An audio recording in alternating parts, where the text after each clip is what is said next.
बिस्मिल्लाहिर्रहमानिर्रहीम। Computer science का ये फर्स्ट ईयर का लेक्चर है 33।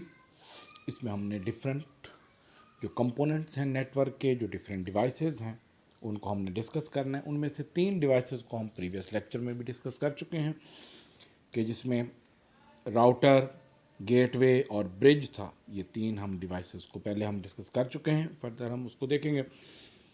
2 डिवाइसेस, 2 टर्म्स, एक कम्युनिकेशन मीडिया और एक NIC नेटवर्क इंटरफेस कार्ड को हमने देखना है। तो पहले हम स्टार्ट करते हैं कम्युनिकेशन मीडिया के हवाले से। तो पहले हमारे पास ये कम्युनिकेशन मीडिया की डेफिनेशन है। Communication media is use to transfer data from one computer to another computer. एक कंप्यूटर से दूसरे कंप्यूटर तक डाटा जब हम कम्युनिकेट करते हैं, ट्रांसफ़र करते हैं, तो वो जिस मेथड से डाटा ट्रांसमिट होता है वो एक लोकेशन से दूसरी लोकेशन, भले वो लोकेशन एक रूम में, एक बिल्डिंग में या ऑल अराउंड द वर्ल्ड, किसी भी जगह पर कोई कंप्यूटर हो, तो उस तक डाटा जब हम ट्रांसमिट करते हैं, तो जो हम कम्युनिकेशन के लिए सोर्स यूज़ करेंगे वो हमें क्या कहलाएगा? Communication media. Communication media wire भी हो सकता है और वायरलेस भी हो सकता है, विदाउट वायर। इन उसमें डिफरेंट टाइप की वायर्स वो भी हम यूज़ कर सकते हैं, या उसके अलावा उसमें वायरलेस मीडिया भी यूज़ किया जा सकता है, जिसमें मुख्तलिफ ऑप्शंस हैं। तो इसमें low cost LANs are connected with twisted pair cable, जिस तरह 3 केबल्स थी, तो उसमें 3 केबल हैं कि जिसमें ट्विस्टेड पेयर केबल है, कोएक्सियल केबल है एंड फाइबर ऑप्टिक केबल है। तो 3 ये वायर्स हो गई जो कि डिफरेंट जो डिस्टेंस तक डाटा ट्रैवल करने के लिए यूज़ होती हैं। इसका मैं साथ साथ बताता जाऊँ कि ट्विस्टेड पेयर केबल 100 मीटर तक डाटा प्रॉपर्ली ट्रांसमिट कर सकती है। कोएक्सियल केबल जो घर में जैसे केबल वाली तार यूज़ की जाती है, केबल वायर यूज़ की जाती है, ये कोएक्सियल केबल होती है। ये 1 किलोमीटर तक डाटा प्रॉपर्ली ट्रांसमिट कर सकती है। और फाइबर ऑप्टिक सेवरल किलोमीटर तक डाटा ट्रांसमिट कर सकती है केबल। तो जितना ज़्यादा दूर एक दूसरे से कंप्यूटर होंगे, उस टाइप की वायर हम यूज़ कर सकते हैं। इसके अलावा इसमें वायरलेस कम्युनिकेशन मीडिया भी यूज़ हो सकता है, जिसमें इंफ्रारेड या शॉर्ट रेंज रेडियो वेव्स, जिसको हम ब्लूटूथ टेक्नोलॉजी भी कहते हैं, वो हम यूज़ कर सकते हैं। पहले कम्युनिकेशन के लिए इंफ्रारेड वेव्स यूज़ की जा सकती हैं, जैसे ये टीवी और रिमोट के अंदर जो कम्युनिकेशन का वे है, ये इंफ्रारेड रेज की मदद से है। इसमें प्रॉब्लम ये था कि लाइन ऑफ साइट का होना ज़रूरी था। जैसे रिमोट है तो वो टीवी के सामने अगर आप उसकी डायरेक्शन करके अगर आप प्रेस करेंगे तो वो कम्युनिकेट कर पाएगा। अगर अपोजिट डायरेक्शन पर आप मूव करेंगे उसको और उसके बाद वो बटन प्रेस करेंगे तो वो वर्क नहीं कर सकता।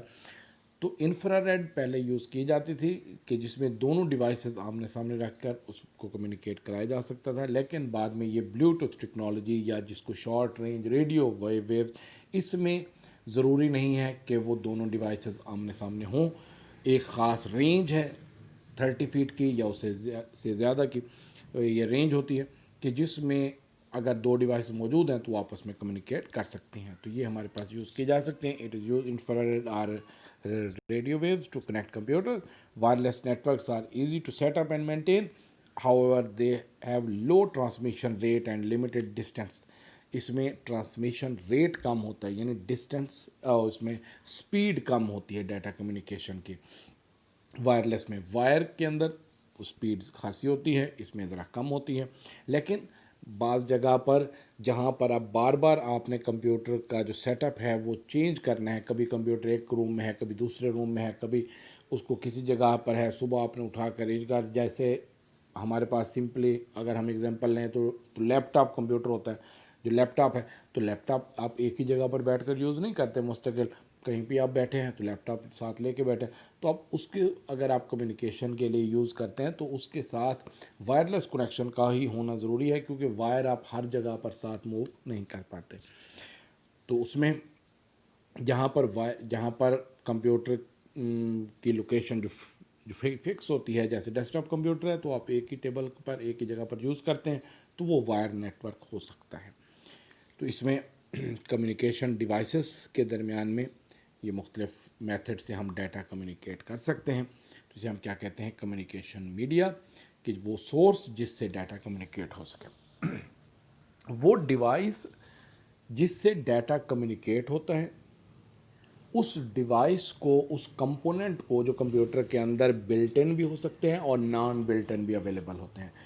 बिल्ट इन से मुराद ऐसी तमाम डिवाइसेस जो कंप्यूटर के अंदर at the time of manufacturing पहले से फिक्स होती हैं और उसको आप रिमूव नहीं कर सकते, और नॉन बिल्ट इन जिसे आप रिमूव करके आप चेंज कर सकते हैं। जैसे रैम है तो रैम नॉन बिल्ट इन होती है कि आप उसका जैक ओपन करके रैम निकाल सकते हैं, लेकिन ऐसे कंपोनेंट, ऐसी चिप जिसको आप मेन बोर्ड में, मदरबोर्ड से आप नहीं हटा सकते, तो वो कहलाती हैं बिल्ट इन।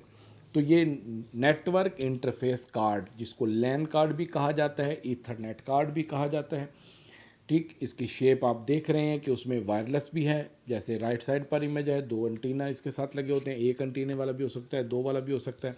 अगर एक वाला होगा तो सेंडिंग और रिसीविंग उसी एंटीने से होगी, एक ही से होगी। दो वाला होगा तो एक सेंडिंग के लिए, एक रिसीविंग के लिए। इसी तरह वायर का नेटवर्क कार्ड भी है कि जो वायर किसके साथ कनेक्ट होती हैं, ये लैन कार्ड अवेलेबल है।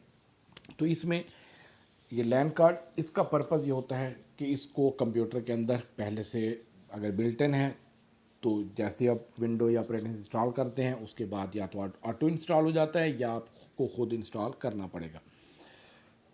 तो लैन कार्ड इंस्टॉल करेंगे। अगर डेस्कटॉप कंप्यूटर में नहीं है लैन कार्ड, पहले से बिल्ट इन भी नहीं है, तो आप, या कम स्पीड का है, आप ज़्यादा स्पीड का लैन कार्ड लगाना चाहते हैं, तो आप परचेज़ करके उसको एक्सपेंशन स्लॉट में लगा देंगे। जैसे यहाँ पर ये इसके बॉटम में पिन नज़र आ रही हैं, इन पिन को फिक्स कर देंगे उस एक्सपेंशन स्लॉट में जो कम्युनिकेट करता है मेन बोर्ड के साथ। इसके साथ वायर कनेक्ट कर देंगे, इसको इंस्टॉल कर लेंगे तो इसकी वर्किंग स्टार्ट होगी। तो NIC stand for network interface card. It is also known as LAN adapter. It is use to connect a computer to a network. किसी भी नेटवर्क में कंप्यूटर को कनेक्ट करने के लिए ये नेटवर्क कार्ड ज़रूरी होता है।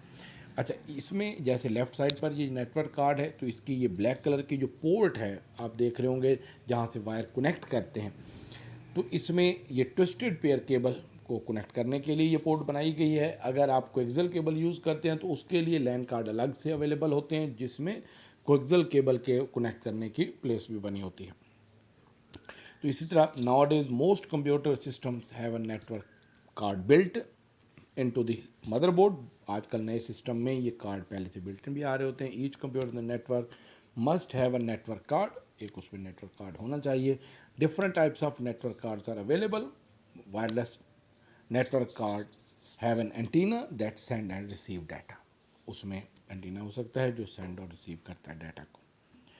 नेक्स्ट हमारे पास वही तीन डिवाइसेस हैं, राउटर, ब्रिज और गेटवे। तो इसमें राउटर जिससे डाटा कम्युनिकेट हो एक नेटवर्क से दूसरे नेटवर्क तक, कि इसको इंटेलिजेंट डिवाइस भी कहा जाता है। इससे डाटा जो है वो कम्युनिकेट कर सकते हैं हम एक नेटवर्क से दूसरे नेटवर्क तक। इसमें अगर तीन टाइप्स के नेटवर्क हों, जैसे FDDI है, टोकन रिंग है, ईथरनेट है, तो इनमें से तीनों में से कोई भी नेटवर्क, दो अगर टाइप्स अलग अलग भी हैं या सेम टाइप के हैं तो हम कम्युनिकेट कर सकते हैं। एक ईथरनेट है, दूसरा भी ईथरनेट नेटवर्क है, अलग अलग नेटवर्क हैं रूम के अंदर, उनको हम आपस में ज्वाइन भी कर सकते हैं, कनेक्ट कर सकते हैं इस डिवाइस की मदद से। तो इसमें डिफरेंट प्रोटोकॉल भी हो सकते हैं, सेम प्रोटोकॉल भी हो सकते हैं। तो manage the best route between any two communication networks, इसमें बेस्ट रूट जो है वो यूज़ किया जाता है जिसके अंदर हम एक जगह से दूसरी जगह डाटा को कम्युनिकेट कर सकते हैं। बाकी वही है प्रीवियस, अगर आप लेक्चर उसमें डाउनलोड कर लेते हैं तो वो उसमें सारी इसकी डिटेल इसमें बताई गई है कि नेटवर्क किसी भी साइज़ का हो सकता है, उसमें हम ट्रांसफ़र कर सकते हैं। डिफरेंट जो बेस्ट पाथ होगा एक से दूसरे तक, जो उसमें कम्युनिकेशन एक राउटर से दूसरे राउटर तक डाटा कम्युनिकेट करेगा। अगर किसी नेटवर्क, ह्यूज नेटवर्क में अगर 4-5 राउटर हैं तो वो फर्स्ट राउटर जो है वो डिसाइड कर लेगा कि जो डेस्टिनेशन कंप्यूटर है वो किस राउटर के साथ कनेक्ट है, तो वो डाटा डायरेक्टली उसी राउटर तक भेजेगा। बाकी राउटर्स जिसके दरमियान में जो कनेक्टिविटी मेंटेन नहीं होगी तो उस तक डाटा नहीं जाएगा। नेक्स्ट इसमें गेटवे का है, किसी भी टाइप का नेटवर्क हो, तो उसके लिए ये यूज़ किया जा सकता है। इसकी मदद से डाटा कम्युनिकेट किया जा सकता है दो नेटवर्क को, भले उसमें किसी भी प्रोटोकॉल का हो। डिफरेंट कंट्रीज़, डिफरेंट जगह के नेटवर्क को कनेक्ट करने के लिए ये हम यूज़ कर सकते हैं। तो इसमें ये MCQs में ख़ास तौर पर कि अगर आ जाए कि which one device is use to connect different networks या multiple networks having different protocols, तो उसके लिए गेटवे आप लिख सकते हैं इसमें। It retrieves data from one network and convert it according to the protocol of the other network. कि जिस तरह दो कंप्यूटर अगर कम्युनिकेट कर रहे, दो नेटवर्क में अगर कंप्यूटर कम्युनिकेट कर रहे हैं तो एक में और प्रोटोकॉल हैं, दूसरे में और प्रोटोकॉल हैं, तो फर्स्ट जो नेटवर्क होगा वो जब डाटा ट्रांसमिट करेगा तो वो अपने प्रोटोकॉल के मुताबिक डाटा को ट्रांसफ़र करेगा अपनी लैंग्वेज में, अपने प्रोटोकॉल में। लेकिन ये डिवाइस क्या करेगी, आगे जो डेस्टिनेशन कंप्यूटर में जो प्रोटोकॉल यूज़ हो रहे होंगे उसके मुताबिक उस डाटा को ट्रांसलेट करेगा, फिर आगे ट्रांसमिट करेगा। तो थर्ड इसमें आ जाता है ब्रिज। इसको भी हम पढ़ चुके हैं पहले। दो नेटवर्क सेगमेंट को कंबाइन करने के लिए, ज्वाइन करने के लिए ये यूज़ किया जाता है ताकि सारा डाटा बाकी नेटवर्क तक ट्रांसमिट ना हो। इसमें नेटवर्क ट्रैफिक को कंट्रोल करना बेसिक पर्पस है, ताकि तमाम कंप्यूटर तक वो डाटा एक ही वक्त में ट्रांसमिट ना हो। बाकी वो हर सेगमेंट की जो इंडिविजुअल ट्रांसमिशन है डाटा की, जो डाटा का ट्रांसफ़र करना है वो मेंटेन रहे। और उसमें अगर उस सेगमेंट, अगर सेंडर और रिसीवर एक ही सेगमेंट में है तो डाटा उसी सेगमेंट में रहे, दूसरे सेगमेंट में जाने की ज़रूरत नहीं पड़ेगी। ये ब्रिज जो होता है ये सेम नेटवर्क प्रोटोकॉल के दो नेटवर्क्स को ज्वाइन करने के लिए यूज़ किया जाता है। इसमें डिफरेंट नेटवर्क प्रोटोकॉल को कम्युनिकेट नहीं किया जा सकता। यानी अगर दोनों ईथरनेट नेटवर्क्स हैं तो भी हो सकता है, दोनों टोकन रिंग हैं तो भी हो सकता है, लेकिन अगर डिफरेंट होंगे तो फिर हम कम्युनिकेट नहीं कर सकेंगे। तो नेक्स्ट आगे हम आगे नेटवर्क्स के फर्दर जो टॉपिक्स हैं उसको हम कंटिन्यू करेंगे। सो ओके, अल्लाह हाफिज़।